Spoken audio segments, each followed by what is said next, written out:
नाही, आज या ठिकाणी कंत्राटी कामगारांच्या मोठ्या प्रमाणामध्ये त्यांचे मागण्या घेऊन हे सगळे इथे जमलेत। एक कामगार मित्र म्हणून मला त्यांनी निमंत्रित पण केलं होतं।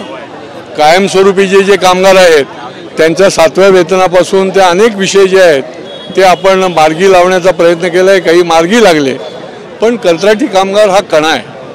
ही मंडळी 5-5, 10-10, 15-15 वर्ष या ठिकाणी निरनिराळ्या विभागामध्ये काम करते आणि त्यांना न्याय मिळाला पाहिजे। आज आयुक्तांच्या बरोबर देखील आमची चर्चा झाली। त्यांनी लेखी कंत्राटी कामगारांच्या 3 मागण्या ज्या होत्या, अहो त्यांचा विमा पण नाही, म्हणजे त्यांना वाऱ्यावर सोडल्यासारखं होतं, तर त्यासंबंधी त्यांनी निर्देश देण्याचं मान्य केलेलं आहे। त्यांना किमान वेतन देखील मिळत नाही, ते किमान वेतन देण्यासंबंधी देखील त्यांनी लेखी आमच्याकडे पत्र दिलेलं आहे आणि निर्देश देण्याचं मान्य केलेलं आहे। आणि अनेक गोष्टी ज्या आहेत ज्या शासन दरबारी देखील प्रलंबित आहेत, तर त्या देखील मी स्वतः पाठपुरावा करणार आहे। आता जी भरती आहे या भरतीमध्ये यांना प्राधान्य द्यायला पाहिजे, ही सर्वसाधारण सगळ्यांचीच भूमिका आहे आणि त्याच्यामुळे ही मंडळी देखील त्या ठिकाणी त्या परीक्षेला बसतील जे त्याच्यामध्ये आहेत, परंतु ज्यांची त्यांना वयाची अट देखील त्या ठिकाणी जास्ती वय असलं तरी बसता येईल, पण त्यांना देखील त्याच्यामध्ये सहभागी होता आलं पाहिजे, ही देखील त्या कंत्राटी कामगारांची मागणी आहे। मला असं वाटतं की हा कष्टकरी आहे। महापालिकेत सगळेच नाही पण काही लोक जे आहेत ते निरनिराळ्या पद्धतीने यांना डावलण्याचा प्रयत्न करतात, यांच्यावर अन्याय होतो, यांच्याशी साधं बोलत पण नाहीत, परंतु या कष्टकऱ्याच्या पाठीशी उभं राहायला पाहिजे आणि त्याला देखील न्याय दिला पाहिजे। महापालिका चालत असताना यांचं कष्ट जे आहेत हे निश्चितपणे निरनिराळ्या विभागामध्ये काम येतात आणि त्याच्यामुळे पुढच्या काळामध्ये ह्या मागण्या ज्या आहेत त्या पूर्ण होईपर्यंत निश्चितपणे आम्ही एक कामगार मित्र म्हणून मी त्यांच्या पाठीशी राहणार आहे। या 3 मागण्या मंजूर झालेल्या असल्या तरी देखील उर्वरित ज्या आहेत त्या देखील त्यांना पूर्णपणे न्याय मिळण्याकरता या कंत्राटी कामगारांच्या बरोबर मी निश्चितपणे त्यांच्या पाठीशी उभा आहे। पाहायला गेलं तर केळकर साहेब असे जे पद आहेत त्या ठिकाणी अतिरिक्त ज्या 2-3 लोकांना त्याच पदावरती निवडून आलेले आहेत, तर याची पात्रता नाही अशा लोकांना तिकडे काम करतात। वाटतं महानगरपालिकेवरती एक प्रकारचा बोजाच आहे का काय, अशा पात्र नसलेल्या लोकांना देखील कर्मचाऱ्यांना अधिकाऱ्यांना त्या ठिकाणी ठेवलं जाते। वाटतं अशांना कितपत गरज आहे त्यांना ठेवलं जात नाही आणि अशा प्रकारची भरती करतात। बघा, जे कामाचे आहेत त्यांना जास्तीत जास्त पाठबळ दिलं पाहिजे आणि जे अपात्र आहेत परंतु त्यांना पदोन्नती काय मिळते, त्यांना सगळं असं आहे। महापालिकेमध्ये सगळं काय आयलबेल नाही आहे।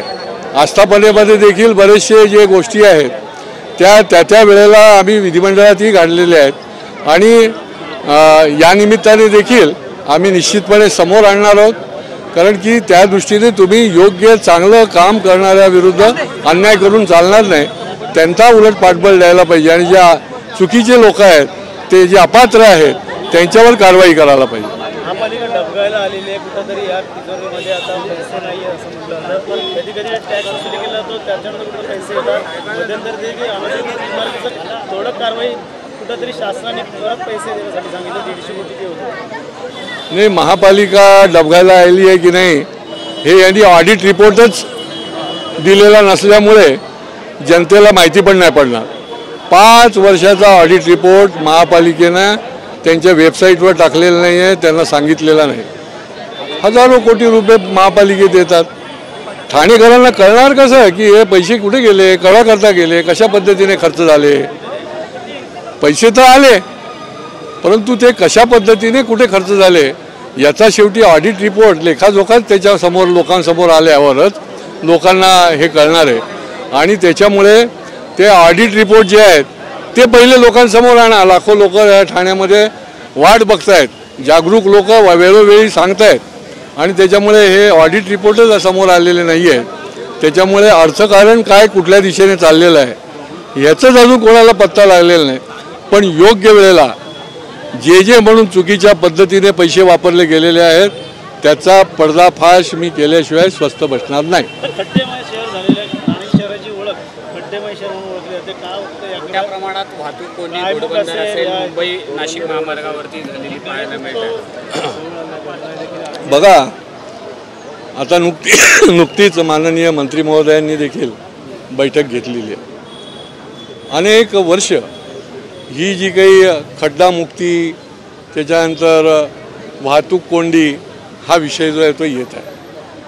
वेळच्या वेळी योग्य पद्धतीने काम होत नाही, वेळच्या वेळी योग्य त्या माणसाला वर कारवाई होत नाही चुकीची जे काम करणारे आहेत आणि त्याच्यामुळे हे सगळं आपल्याला सामोरं जावं लागतं आहे, या कोंडीला सामोरं जावं लागतं आहे. एका बाजूला विकास प्रकल्प निर्णया ठिकाणी येत असताना त्याचं मॉनिटरिंग ज्या पद्धतीने नियोजन पद्धतीने झालं पाहिजे तेही होत नाही आणि खड्ड्यामध्ये तर पाय रुतलेलाच आहे. रस्त्यावर खड्डे हे आता आम्ही तरी किती वेळा दाखवायचं, तरी देखील आता महापालिकेने सगळे हे खड्डे बुजवायची जबाबदारी घेतलेली आहे. त्याच्यामुळे त्यांनी तरी आता हे गणपतीच्या आधी, गणेशोत्सव आता तोंडावर आहे, तर त्याच्या आधी हे खड्डे तरी बुजवावेत, नाही तर लोकांना आणखीन मणक्याचे आजार होतील आणि लोक जे आहेत ते संतप्त होतील. एकाच रस्त्याचं काम 3-4 महिन्यांनी पुन्हा काढलं जातं आहे आणि पुन्हा त्याच ठिकाणी खड्डे पाहायला मिळतात. वेगवेगळे तंत्रज्ञान वापरले जातात तरी देखील खड्डे बुजवले जातात. या संबंधामध्ये एकाच कामाचे 3 पद्धतीने ते योग्य वेळेला मी सादरीकरण आपल्याला करीन. आज तर कंत्राटी कामगारांना न्याय मिळण्याकरता आपण या ठिकाणी आहे. मी निश्चितपणे जी एकाच कामाकरता किती वेळा पैसे दिले गेले किंवा एकाच कामाकरता काही टेंडर काढली गेली त्याच्या संबंधी योग्य वेळेला आम्ही पर्दाफाश करू.